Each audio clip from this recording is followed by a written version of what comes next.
Welcome to this Foundry tutorial on Cara VR. I'm Daniele Bernabei, lead developer of Cara VR, and I'm here to talk to you about some of the fundamental concepts of VR video stitching. Now, this tutorial is intended for compositors starting out with VR that want to get a deeper understanding of the concepts that are behind the problems that you encounter during stitching. And even if I'm going to show you some of the nodes that are used in Nuke and Cara for this kind of operation, this tutorial is not about the nodes themselves, but again, it's more about the concepts, the geometrical concepts behind VR video stitching and compositing.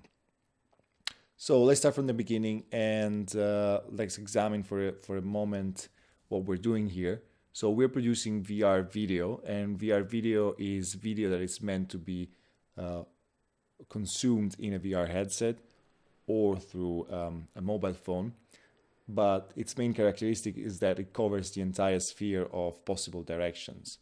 So VR video is actually spherical video. So it will be more appropriate to represent it in a way that is more like this. But we can't deal with sphere compositing, we deal with image compositing. So we work with a projected format like the lat long format. Lat long format is definitely the most common format for spherical video projection, but it's definitely not the only one. There's a tool in Cara called the Spherical Transform that allows you to map an image from one possible projection type to any other. So you can switch from the standard lat long to another classical standard, which is the cube map, for example.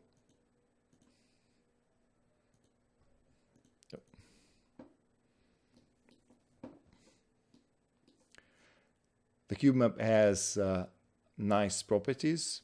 The main one, I would say, that every straight line stays straight in a cube map, but they are not joined in the correct way across the scene. There's discontinuities across the seams from one face to the other, as you can see over here.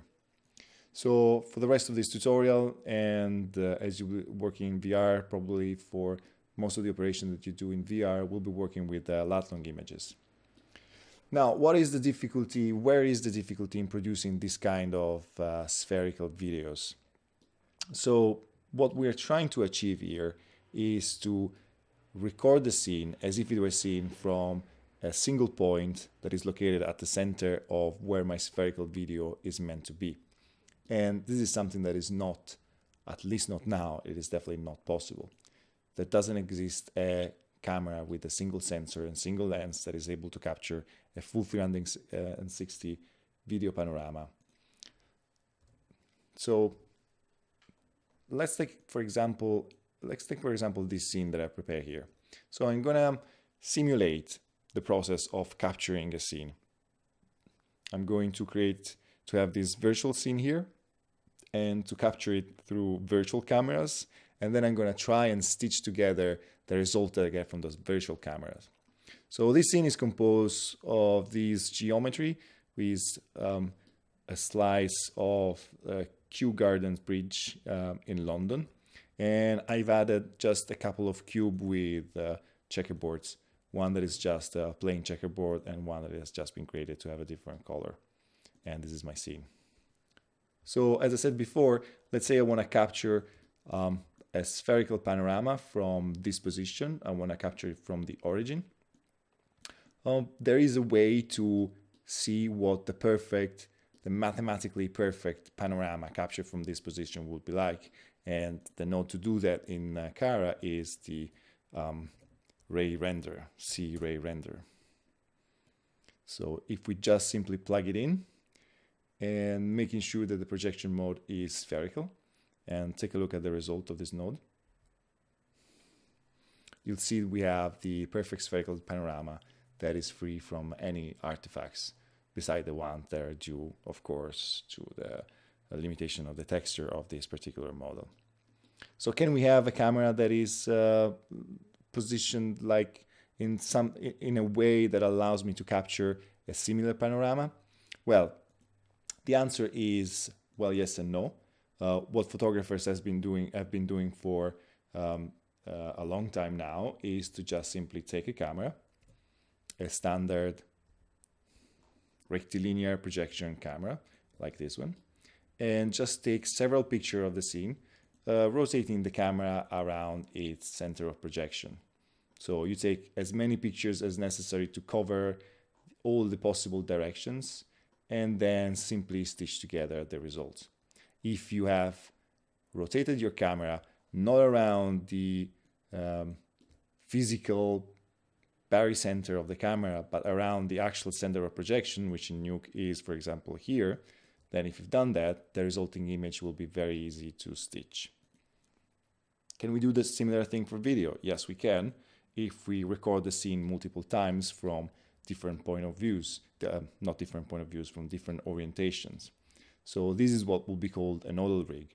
So I will record my scene from this orientation, then this one, then that one, and so on and so forth. And what I'm basically doing is as if I had a rig made up of these cameras here, which is a physically impossible rigs because all the cameras are overlapping on top of each other.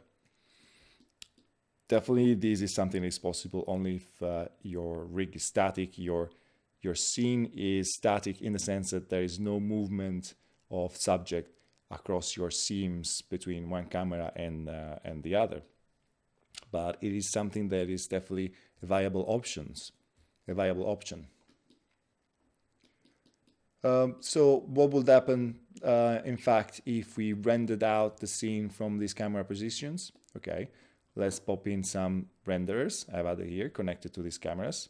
And the result of rendering from these cameras are images that look like this. So as you can see, this is a standard rectilinear projection. I've added the Spherical Transform to transform from rectilinear to lat long. So each of them gets transformed and mapped to the sphere at the correct position in the spherical space. And then if I just join these images and add the C-Blender node, which is a very simple node to just merge images together according to their alpha, then what I get is this. So you'll see that it's not a very good stitch. It is exactly the same stitch as you get from the C-Ray renderer. So I haven't got any cameras pointed towards the floor or the ceiling, so that's the main difference between the two. But for the rest, they are exactly the same. Now, in reality, you cannot have cameras that are overlapping each other, like we have in this case here. What you need to have is cameras that are displaced in space with respect to one another. So you will construct a rig that looks more like something that looks more like this. So in this case, the center of projections are laid out on a circle around a single point. And this is the point where I would actually like to capture my panorama from. This is not the only possible rig, of course, configuration. There's 1,000 different ways to arrange your cameras. For example, this is what is called a tangential rig. But most of the configuration that you might come up with, they can be thought of as being spherical, like this one. So this is what is called in Cara parlance a spherical rig. And in fact, one of the main nodes in Cara, the camera solver, one of the very first selections that you do on the type of layout that you're solving is if it is a nodal or a spherical layout. And of course, the default is a spherical. So what happens when you start capturing scenes like this? Well, the thing is, of course, your cameras are now in different position in space. So even if they're all oriented around the same point, the physical position of your center of projections are in different points in space. So what happens is that we generate parallax. So let's see how these cameras see the cube that we have on the left. Now let's take a look at this image. So you can see that the cube here is not obstructing the far wall. If you look at this other camera position, then you can see that the cube here is definitely obstructing the far wall. So this is what we refer to as parallax, which is not a bad thing in of itself, because when you are creating stereo content, you need to have parallax, but you need to have it in a very precise and controlled way. When you are creating mono content, then parallax just gets in the way. Now, it's easy. It's a concept that it's quite relevant in compositing, even in 2D compositing, to generate apparent motion. But one usually tend to associate parallax with horizontal motion, and it's not immediately obvious when you look at a rig that is laid out like this, that there's going to be quite a bit of parallax between the different pictures. And why is that? Is that if we take a look at the scene with our cube and take a look at it from the top, so the camera that is facing exactly in front of us sees the angle, sees the cube here,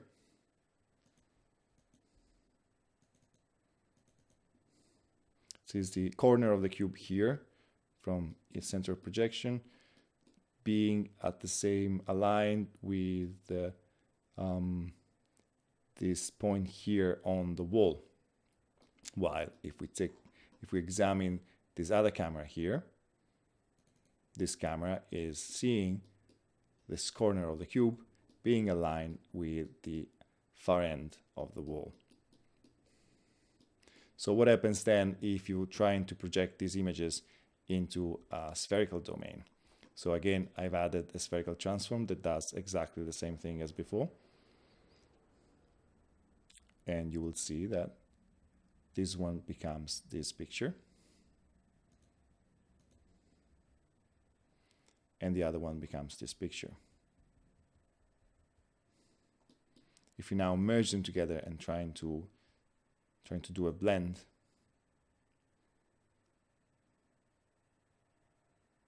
then this is the result that we get. So this is not all is not lost. In this particular case, there will be a way to stitch them together, a way that is really simple and is actually one of the most fundamental tools in your arsenal as someone who has been tasked with stitching together video panoramas. And it is, you can actually find a good place to cut these two images together.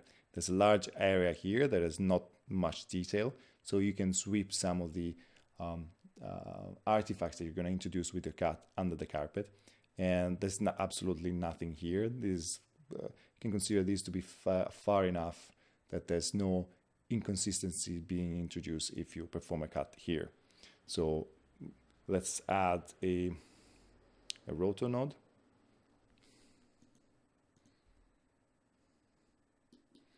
And if I just cut along here to replace, then add another one here and use it as the inverse.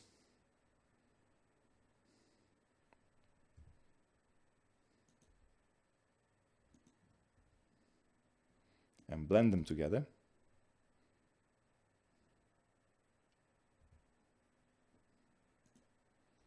You'll see that the end result appears reasonably seamless, although there are some artifacts here that are still visible. So yes, this is a viable option, but it breaks down as soon as things start to move across the seam. So where do you place the seam if there's a moving object? So if the cube at the far end here decided to move, say to this position, then you will start seeing the cut being applied. So just finding a cut is not a possible option in most cases in VR. So what can we do? Now, one area where you could try to intervene is the shape of your rig. So if you had a smaller rig, something that approached more the theoretical best, then you would have less and less problems performing your stitch. But the problem is, of course, the smaller your rig becomes, then the smaller your lenses and your sensors are, and the worse the image quality is going to be. The bigger your cameras are, instead, if you're using RED cameras, for example, then of course you're going to have a great image quality, but the parallax induced by two different pictures is going to be huge. So you cannot, let's still keep it at a standard distance like this. And let's assume that you have no control on the size of your spherical rig. So you've been given these images that have been produced for you of this panorama. And your task is to create the perfect panorama out of them. Well, the node that brings them together for you, up to this point, I've used the Spherical Transform node that I've configured manually. I've pre-configured most of them before the start of this tutorial. A camera solver instead is a tool with Cara that allows you to directly connect it to the images, and it will automatically try and find the matches that define what the position, what was the layout of your cameras in space originally. And after the camera solver solves the camera position, then it projects all of your individual cameras into spherical space and shows you the resulting spherical panorama. So bringing these all together, generated with my spherical rig, this is the result that I will get with the Spherical Transform. And of course, this is a far cry from the perfect panorama that I will get from the, say, the ray render here. So this is my theoretical best, and this is what I've obtained by stitching together my images captured with a spherical panorama, a spherical rig. So how do we get from this to this? Is there a way? Well, there is sort of the way. If you think about what we're trying to achieve here, what we're trying to do here is to generate a new point of view from the cameras that I have. So what I mean is, for each cameras that are in composing my rig, the way to obtain the best panorama would be to generate a picture taken from the center, as if I had a nodal rig. So for each camera, I'd like to generate another picture taken, a synthetic picture taken from the center. And the way that you do that, and this is definitely something that compositors know, is to use geometry, to project your images on some geometry and render it out again from a different camera position. So let's take a practical example here. So let's take this image here. Now this image here has been taken from this camera position. I want to generate another one from this camera position here. In my particular case, I don't need to model approximate geometry. I have actually the geometry because it's the one that I use for generating, of course, this image here. So here's my geometry for the scene. So by projecting my image on this geometry,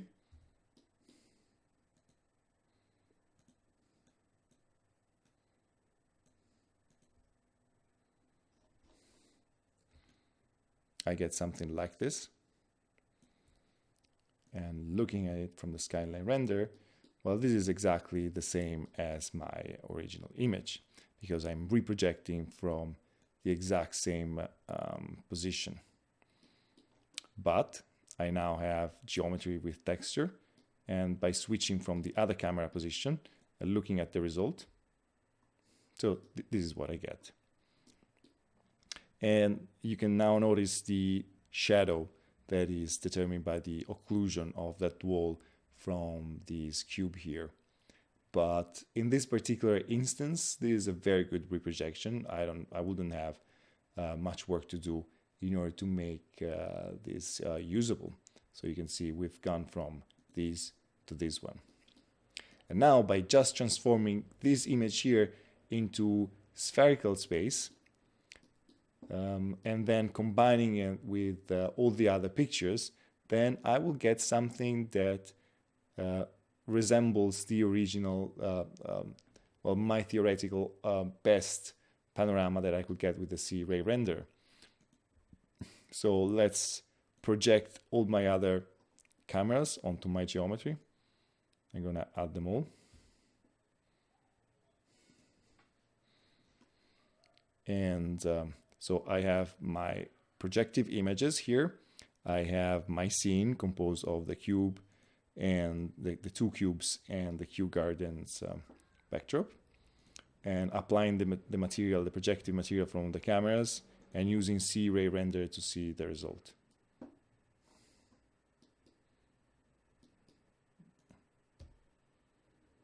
And you can see here that despite the inconsistencies generated by the different alphas, the fact that they're merged together color-wise, not in the best possible ways, but if we discard all of that and compare it to my perfect panorama here,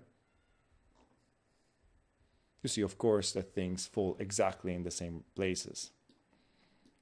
Now, just for fun, we should remember that this works only if I have the geometry for every single element in the scene. If the cubes were to actors and I didn't have the geometry for them, and I were to disable them, this is what will happen to this part of the scene, because the cube images will be projected back to the walls and the result wouldn't be correct.